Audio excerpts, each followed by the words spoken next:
At this meeting, we reported our phase 2 study, which used a combination of novel agents without chemotherapy. That is Acalabrutinib plus lenalidomide plus Rituximab or Obinutuzumab as a triplet regimen for patients with previously untreated mantle cell lymphoma.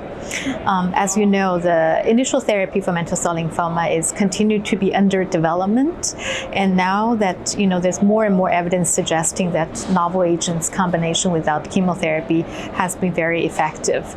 So previously we reported the doublet, which is the Rituximab plus lenalidomide, and based on that result, we evaluate to add additional BTK inhibitor Acalabrutinib as a triplet combination.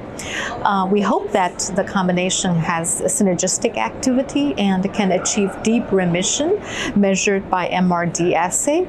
And the second point is, in doing so, perhaps we can use MRD response as a response-adapted strategy so that we can minimize prolonged maintenance and therefore reduce toxicity.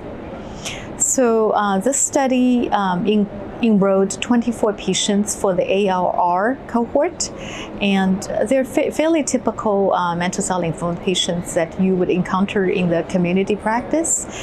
There's a male predominance.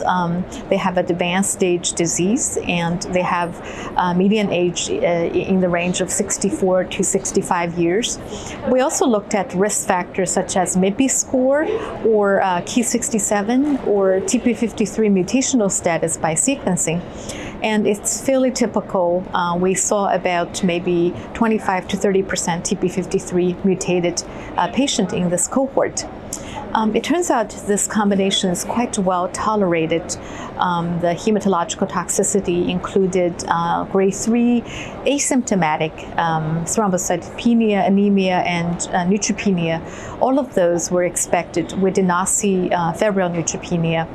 We also saw common infection, grade 1 to 2, generally managed and resolved in the outpatient setting.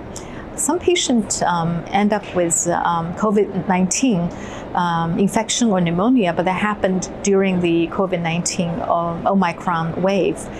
We did not see that subsequent to it. And as far as the effectiveness, we measured the response by Lugano criteria. We also looked at cell-based clonoSEQ assay for MRD analysis.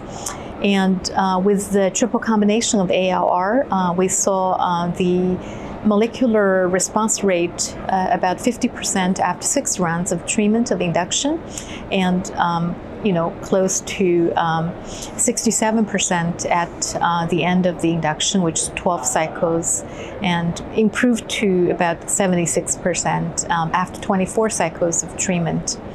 So based on those data, we were able to treatment de-escalate 13 patients after 24 cycles of treatment. So they stopped oral agent, and they could also stop all treatment, which is including the Rituximab maintenance, after 36 cycles of treatment. And now they're being monitored off treatment for clinical remission status as well as MRD analysis. And in addition, we started a feasibility ALO cohort, which replaced Rituximab with Obinutuzumab. We enrolled 10 patients, and this regimen has very similar adverse event profile compared to the ALR regimen. And also, very notably, we saw a very rapid molecular response during induction with the ALO combination. So I think even though it's very early, it looks quite promising that we could consider Obinutuzumab as a component of the novel agent combination. And finally, we also looked at cell-free DNA analysis in the ALR cohort. I think the advantage of cell-free analysis was that not only it provides MRD information, but also more specific mutational profile.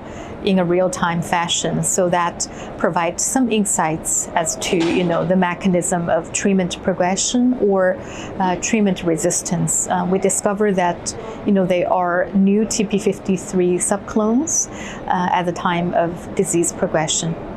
So we're quite excited to share our phase 2 study data with ASH 2024, and we look forward to long-term results with longer follow-up. Thank you.